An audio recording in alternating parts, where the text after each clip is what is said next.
하나님의 말씀 보도록 하겠습니다. 누가복음 2장 1절에서 7절까지입니다. 누가복음 2장 1절에서 7절, 이어서 미가서 5장 2절도 연결해서 같이 읽겠습니다. 우리 한 목소리로 합독합니다. 그때에 가이사 아구스도가 영을 내려 천하로 다 호적하라 하였으니 이 호적은 구레뇨가 수리아 총독이 되었을 때에 처음 한 것이라. 모든 사람이 호적하러 각각 고향으로 돌아가매 요셉도 다윗의 집 족속이므로 갈릴리 나사렛 동네에서 유대를 향하여 베들레헴이라 하는 다윗의 동네로 그 약혼한 마리아와 함께 호적하러 올라가니 마리아가 이미 잉태하였더라. 거기 있을 그때에 해산할 날이 차서 첫 아들을 낳아 강보로 싸서 구유에 누였으니 이는 여관에 있을 곳이 없음이로라. 미가서 5장 2절입니다. 베들레헴 에브라다야, 너는 유다 족속 중에 작을지라도 이스라엘을 다스릴 자가 내게로 나올 것이라. 그의 근본은 상고의 영원에 있느니라. 구원 시리즈 마지막 시간입니다. 특별히 예수가 이 땅에 왜 오셨는가. 사실 지난 일주일 동안 특세를 통해서, 대강절 특세를 통해서 5가지 메시지를 이미 전한 바 있습니다. 예수님께서 왜 오셨는가? 여러 가지 이유가 있어요. 궁극적인 이유는 하나인데 여러 가지 이유 중에 첫 번째, 지난 화요일 날 다루었던 그 내용이 마귀의 일을 멸하기 위해서 오셨다 말씀드렸습니다. 마귀는 하나님의 일을 자꾸만 방해하거든요. 물론 감히 방해할 수 있을까요? 없죠. 그런데 하나님은 방해 못해요. 그러나 우리 인간들을 자꾸만 방해하거든요. 죄짓게 하고. 그래서 하나님께서는 이 마귀가 도적질하고 죽이고 멸망시키려는 이 마귀의 그 어떤 일들을 멸하기 위해서 오셨다 말씀드렸습니다. 또한 오신 이유가 있어요. 빛을 비추시기 위해서. 이 세상에는 어두움으로 가득 차 있어요. 그래서 빛이 없어요. 그래서 예수 그리스도께서 빛이 되어 주셔서 이 어두운 세상에 오셨습니다. 또한 구세주가 되어 주시기 위해서. 저와 여러분의 Savior. 저와 여러분은 그저 죄와 허물로 죽을 수밖에 없었던, 이 표현은 좀 약해요. 약합니다. 그리고 어떤 면에서 성경에서는 그것을 어떻게 표현하냐면 죄와 허물과 죄로 죽었던, You were dead in your transgressions and sins거든요. 아예 죽어버렸어요. 읍스, 죽을 뻔했네. 이 정도가 아니에요. 그러다가 살아나는 게 아니라 아예 죽어버렸어요. 그래서 사망에서 영생으로 우리를 구원해 주시기 위해서 세이비얼로, 구세주로 오셨습니다. 그뿐 아니라 Prince of Peace, 평강의 왕으로 오셨어요. 여러분, 이 세상에서 정말 가장 우리가 필요로 하는 게 뭘까요? 돈일까요? 건강일까요? 평화일 것 같아요. 평화. 건강이 있어도 마음속에 평안이 없으면 그거 참 지옥을 사는 거죠. 그러나 좀 몸이 좀 아프고 힘들어도 근데 그 가운데서 평강이 있다면 천국이죠. 근데 이 세상에 그런 평강을 어디서 찾을 수 있겠어요? 예수 그리스도가 평강의 왕으로 오신 줄로 믿습니다. 그래서 예수 그리스도 한번 제대로 만나면 정말 이 세상뿐 아니라 저 천국, 그리고 우리가 필요한 모든 것을 그 예수 안에서 얻을 수 있어요. 그 좋은 예수, 우리 잘 믿게 되는 저와 여러분 되시기를 바랍니다. 그리고 마지막 5번째, 어제 우리 댄서 목사님께서 말씀해 주셨는데 왜 예수가 이 땅에 오셔야 됐는가? 바로 예수님은 참된 목자가 되어주시기 위해서. 다른 말로 하면 리더. 이 세상에 참된 리더가 없습니다. 내가 정말 믿고 따라갈 사람이 누가 있겠습니까? 목자라고 하는 것은 그 당시에 리더 피겨거든요. 마찬가지로 이 세상에, 이 시대에 우리가 살면서 참된 리더가 누군가? 우리 예수 그리스도신데 그 예수 그리스도가 리더로, 이 땅에 참된 리더로 오셨다라는 거죠. 자, 오늘 복음서는요, 바로 이같이 예수님이 이 땅에 오신 이 사건들이, 이런 이유들이 도대체 어떤 사건이고 그것이 어떻게 펼쳐졌고 또 왜 베들레헴에서 태어나셔야 했고 또 왜 구유에서 태어나셔야 됐고 또 동정녀 마리아의 몸에서 태어나셔야 했는지 이런 것들을 잘 전해주고 있습니다. 오늘 아침에 읽지는 않았지만 본문 뒤에 나오는 누가복음 2장 12절을 한번 보실래요? 2장 12절에 보면 천사가 목자들에게 와서 이런 얘기를 합니다. 12절인데 우리 같이 읽겠습니다. 너희는 가서 강보에 싸서 구유에 뉘어 있는 아기를 보리니 이것이 너희에게 표적이니라 하더니, 아기가 강보에 구유에 누워 있는데 표적이래요. 사인이라는 거예요. 이게 도대체 무슨 사인인가? 또 베들레헴에서 태어났다는 것이 어떤 의미가 있는가? 또한 예수 그리스도가 오셔서 이런 빛을 발하고 또 구세주로서, 참목자로서, 프린스 오브 피스로서, 평강의 왕으로서 마귀를 멸하시기 위해서, 마귀의 일을 멸하시기 위해서 오셨는데, 그러한 모든 것의 공통점은 뭔가? 한번 오늘 말씀을 통해서 함께 살펴보겠습니다. 자, 요셉이 어디에 살고 있었냐면요, 갈릴리 지역에 살고 있었어요. 갈릴리 지역은 여러분이 우리 성경 공부하신 분 잘 아시겠지만 이스라엘 지도를요 그냥 요것만 머리에 딱 넣으시면요 예수 그리스도가 이 땅에 사실 때 30년 동안 또 특별히 3년 공생에 생활하시면서 어디서 왔다 갔다 하셨는지 금방 알 수가 있어요. 이스라엘 지도를 그냥 이렇게 보면요 3등분 해가지고 위의 지역을 갈릴리 지역, 중간은 사마리아 지역, 아래는 유대 지역 이렇게 딱 나눠 놓으시면 돼요. 그리고 위에 갈릴리 지역은 갈릴리 호수가 있기 때문에 갈릴리 지역이고요. 그 다음에 쭉 요단강이 있고 이제 아래로 나가가지고 거기에 사해바다가 있습니다. 자, 그래서 갈릴리 지역에 어떤 동네가 있냐면 나사렛 동네가 있는 거예요. 나사렛 동네가 위에 있고 쭉 아래로 가면 사마리아라고 하는 지역은 이제 유대인들과 이방인들이, 그러니까 비유대인들이죠. 유대인들이 이제 결혼해가지고 혼혈아를 낳았어요. 그래서 참 유대인들에게 핍박을 많이 당했죠. 당신의 유대인들이 아니고 개 취급당하고 그런 사람이 살고 있던 곳이 사마리아고, 이제 아래로 내려오면 유대 지역. 거기에 예루살렘이 있고 그 옆에 베들레헴이라는 데 있어요. 자, 그런데 오늘 본문에 보니까 무엇을 하러 나사렛에서 베들레헴으로 갔어요? 보니까 호적을 하러 갔대요. 여러분, 이 당시의 정황을 보면 그 당시 로마의 초대 황제였던 가이사 아구스토라는 사람이 있었는데, 이 사람이 이스라엘을 비롯해서 모든 로마의 속국들에게 호적하라는 명을 내린 거예요. 다른 말로 하면 그 센서스를 조사하는 거죠. 인구 조사를 하는 거예요. 근데 여러분, 왜 인구 조사를 할까요? 여러 가지 이유가 있을 텐데 이제 로마의 속국들을 이제 장악하기 위해서 그랬을 거예요. 그래서 헤드 카운트를 하다 보면 이제 통치 체계를 딱 이렇게 잡잖아요. 그렇죠? 인구 조사를 하게 되면 통치 체제를 딱 잡으면서 그렇게 되면 결국 돈하고 이슈가 있던 거거든요. 돈하고.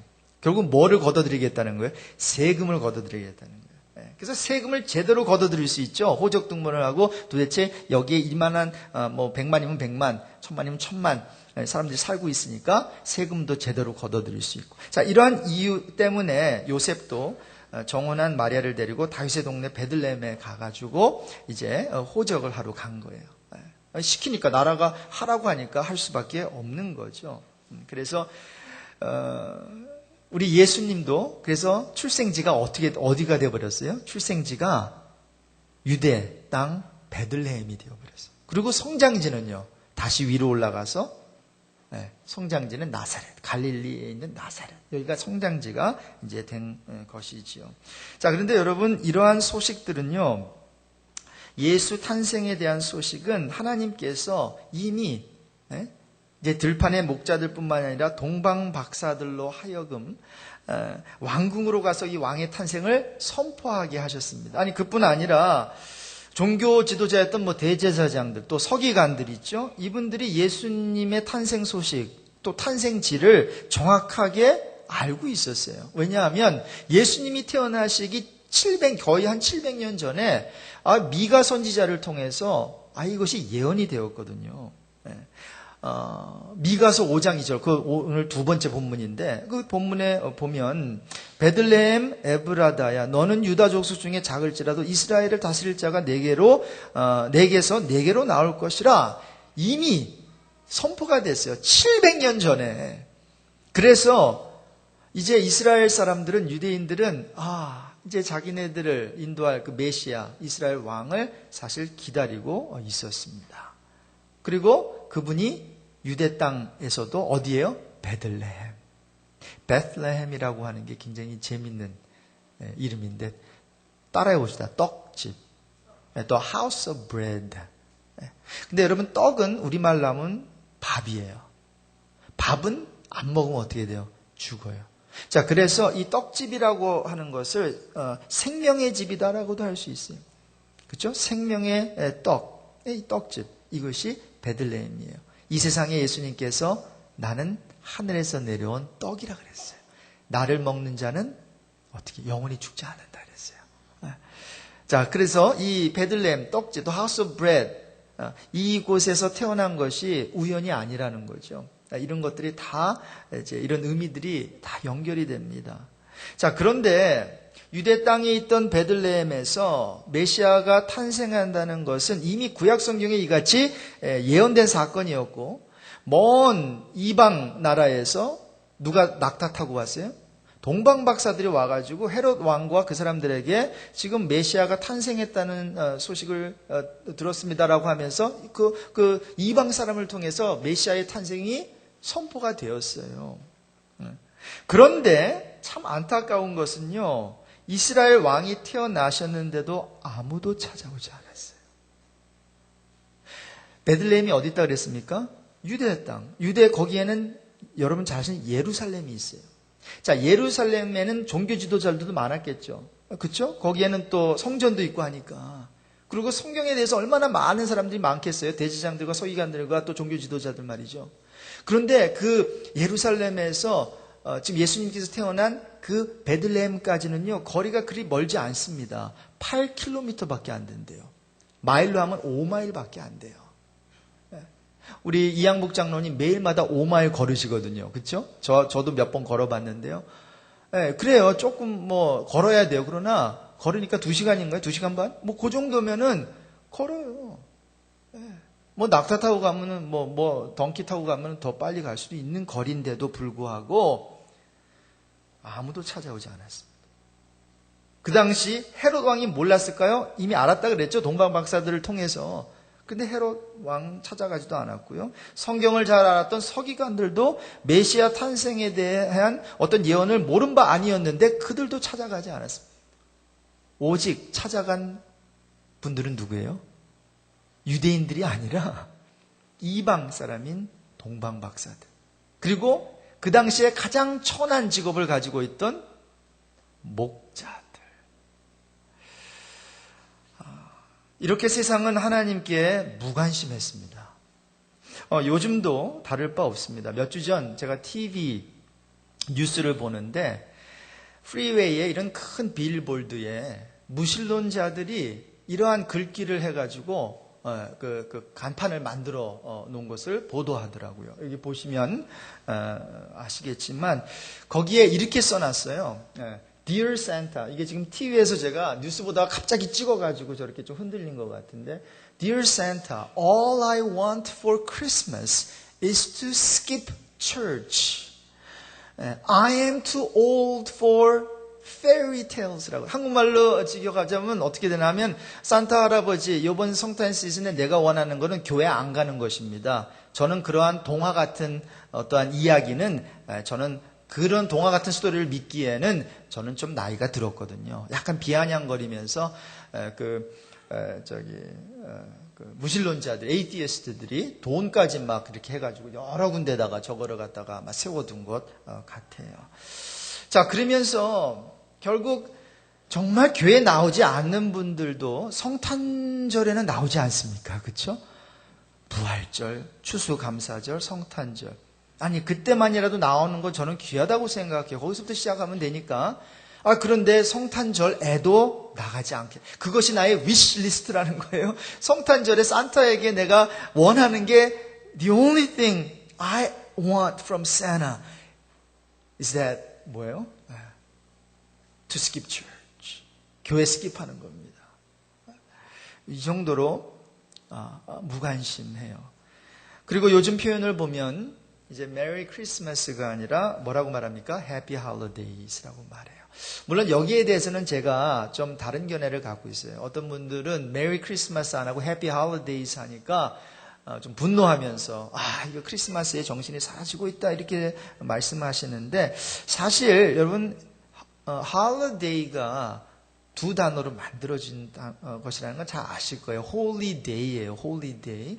그래서 해피 할리데이면은 정말 즐거운 거룩한 날입니다. 이렇게 되는 거예요. 자, 여러분, 이 세상에서 저는 가장 거룩한 날이 크리스마스라고 생각합니다.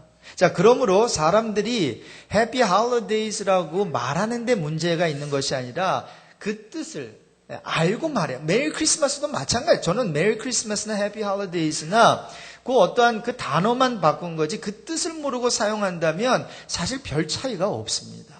자, 그래서 믿지 않는 자들이 해피 할리데이즈 한다고 인상 찌푸릴 게 아니라 우리도 함께 해피 홀리데이즈라고 하면서 그 뜻을 설명해 주면 어떨까요? 당신 말이 맞다. 사실 메리 크리스마스보다 즐거운 성탄절입니다. 사실 이거보다 정말 의미 있는 거룩한 날입니다. 이게 저는 더 마음에 와서 닿아요. 그러면서 설명하는 거죠. 그래, 이날은 가장 거룩한 날이야. 바로 이 어두운 세상에 빛으로 오신 태어나신 아기 예수가 태어나신 날이기 때문에 가장 거룩한 날이야 라고 설명하면서 우리가 그들에게 어프로치 한다면 오히려 그런 분들의 관심을 좀 끌 수 있지 않을까라는 생각을 하게 된 거죠. 사실 메리 크리스마스가 해피 할리데이가 되어서 크라이스트가 사라진 게 안타까운 것이 아니라 우리 예수 그리스도가 그 한마디에 우리가 사용 안 한다고 그분이 사라질 뿐입니까? 그분이 그렇게 영향력이 없습니까? 아닙니다. 우리가 존재하지 않아도 그분은 존재하실 뿐입니다. 그래서 문제가 뭔가 그분을 믿는 그리스도인들의 영향력을 상실한 게 더 안타까운 일이라고 저는 생각을 하는 것입니다. 자, 그래서 아기 예수 탄생에 관심이 없어하는 세상을 향해서 우리 믿는 자들은 물론 이런 용어부터가 바뀌어져야 되겠지만 끊임없이 예수를 전하고 설명해야 되고 그렇게 해야 됩니다. 그런데 우리가 아무리 설명하고 전한다 해도 다 믿습니까? 다 안 믿어요. 2000년 전에 메시아 탄생의 소식은 다 듣고 있었습니다. 그런데 다 받아들이지 않았다라는 거죠. 요즘도 마찬가지예요. 그래서 여러분 여기서 한 가지 우리가 생각할 수 있는 것은 안다고 들었다고 믿게 되는 것도 아니고 그래요. 그렇죠? 들었다고. 중요한 거는 뭐예요? 중요한 거는 영접해야 된다는 거예요.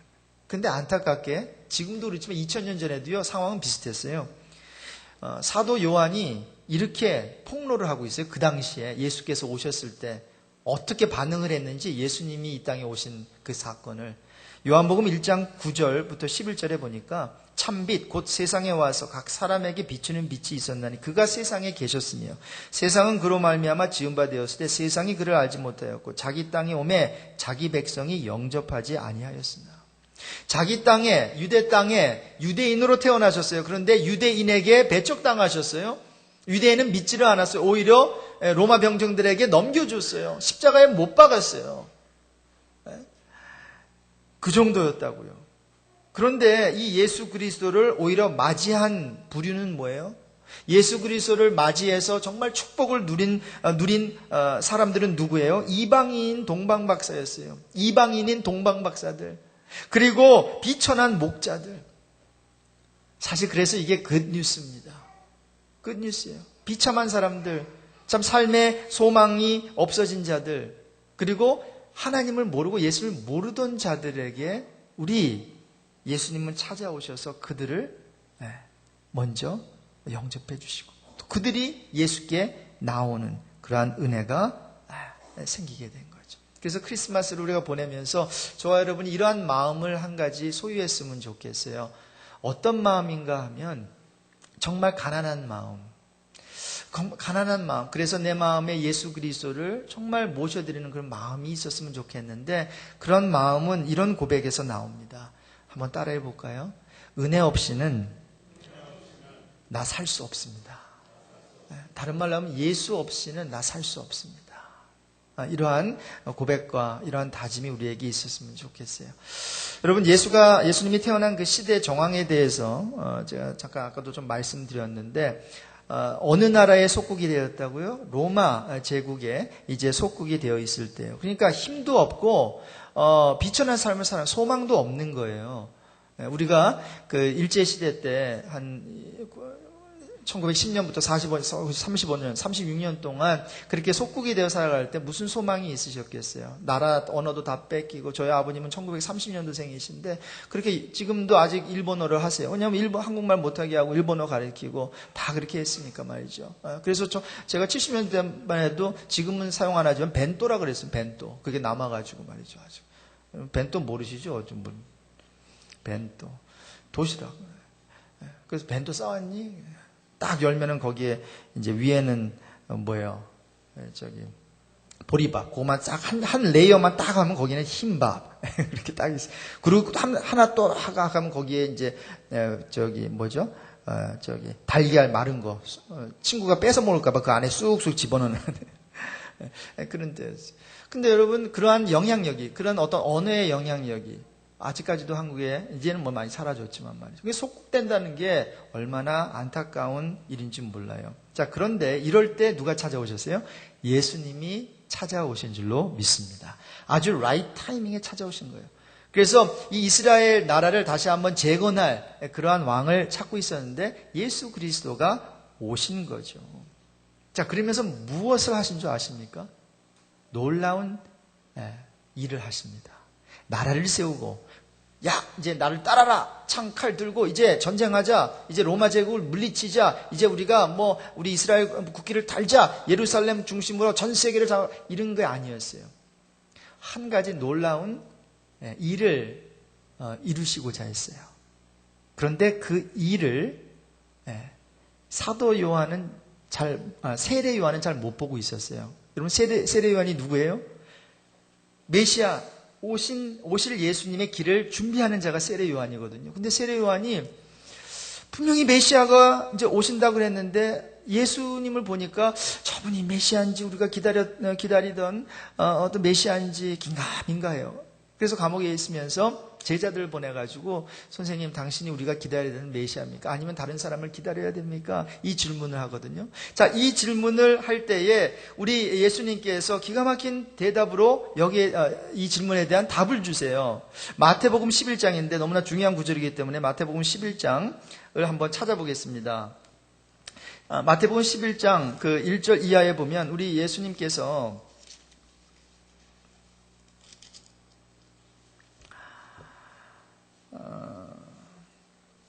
이제 이런 그 세례 요한의 질문에 대해서 이런 답을 해요. 11장 5절을 한번 같이 읽겠습니다. 같이 읽습니다. 맹인이 보며 못 걷는 사람이 걸으며 나병 환자가 깨끗함을 받으며 못 듣는 자가 들으며 죽은 자가 살아나며 가난한 자에게 복음이 전파된다 해라. 그럼 무슨 얘기인가 하면요, 당신이 우리가 기다려야 되는 메시아입니까? 했더니 여기에 대해서 답을 좀 엉뚱한 답을 하시는 것 같죠? 그런데 이게 엉뚱한 답이 아니에요. 바로 메시아가 해야 되는, 메시아로 오신 예수 그리스도가 해야 되는 것은 바로 회복의 역사였습니다. 회복은 제자리를 찾는 거예요. 그래서 죽은 자가 제자리가 어디에 원래 살아있는 상태거든요. 눈 먼 자의 제자리가 뭐예요? 눈 뜬 상태거든요. 나병 환자가 깨끗함을 받는 게 회복이거든요. 제자리를 찾아가는 것이니까. 그래서 예수 그리스도가 이 땅에 오셔서 무엇을 선포하셨냐면요, 희년의 해를 선포하신 거예요. He proclaimed the year of Jubilee. 여러분, 성경 아시는 분들은 그 구약에 보면은 어떤 말씀이 있냐면 레위기 25장 11절 이하에 이 희년에 대해서 나와요. 이 희년, the year of Jubilee는 뭔가 하면요, 7년이 보통 7일이 이제 안식하고 7 그런 거잖아요. 그 남보가. 근데 그 7을 7번을 지나는 거예요. 7년을. 그래서 7 곱하기 7 하면 49년. 그 다음에 50년이 되는 그 해가 바로 Year of Jubilee, 희년이에요. 근데 이 희년에 놀라운 일이 있습니다. 우리 하나님께서 이제 이스라엘 백성들에 명하시는 거예요. 희년에 땅을 쉬게 해라. 농작물을 얻으면 안 돼요. 그리고 그뿐만이 아니라 모든 빚을 탕감해 주라 그래요. 만약에 나에게 빚진 자가 있으면은 50년째 되는 날엔 다 탕감해 주고, 그뿐만이 아닙니다. 땅의 소유권을 원래 주인에게 돌려주고, 그리고 특별히 종들은 가족의 품으로 돌아갈 수 있게 해줘요. 자, 이게 회복이죠. 회복은 뭐라고요? 원위치로 다 돌아가는 것. 내 것을 찾을 수 있는 것. 건강도 찾고 나의 소유도 찾고 그리고 내가 가지고 있던 모든 걸 찾는 것. 근데 이 세상은 잃어버리는 세상이잖아요. 책 잡히는 세상이고 나를 막 이용하려고 사용하려고 하고 그래서 종이 되고 누구는 종을 부리고 막 이러한 망가진 세상에서 50년마다 이런 회복의 선포를 하신 거예요. 그런데 안타까운 것은 여러분 뭔지 아세요? 이스라엘은 한 번도 이 희년을 지키지 않았어요. 아니 여러분이라면 지키시겠습니까? 많이 데리고 있던 종들을 50년 됐다고 해서 보내시겠어요? 손해인데. 많은 빚을 이제 받아야 되는데 빚진 자들을 탕감해 주겠습니까? 탕감해 주지 않은 거예요. 물론 이스라엘 역사를 보면 전쟁을 계속 치러야 됐으니까 사울 왕 때도 그 다윗 왕 때도 솔로몬 왕 때도 그 후에도 그 전에도 사사 시대에도 정말 지킬래도 지킬 수 없었어요. 그들에게 능력이 없었으니까. 여러분, 인간 안에는 회복이 없습니다. 인간 안에는 회복이 없어요. 인간은 스스로 회복을 만들어낼 수도 없어요. 자, 그래서 예수 그리스도가 오신 줄로 믿습니다. 회복해 주시기 위해서. 우리가 정말 있어야 되는 그 자리에 고백하게 하기 위해서 그 자리로 우리를 불러주시기 위해서 우리 예수 그리스도가 오셨어요. 자, 고향으로 돌아간다 그랬죠? 희년에. 근데 그런 비슷한 표현이 여기도 나오잖아요. 그렇죠? 오늘 본문에 보세요. 누가복음 2장 3절에 모든 사람이 호적하러 각각 고향으로 돌아가매. 그렇죠? 각각 고향으로 돌아가매. 이게 조그만 어떠한 희년의 그 모습을 보여주는 그러한 표현이에요. 돌아가매, 자기 고향으로 돌아가매. 자, 그래서 수천 년 동안 이 희년을 지키지 못하다가 이제 예수 그리스도가 오셔서 finally, 드디어 이 희년이 시작이 된 거예요.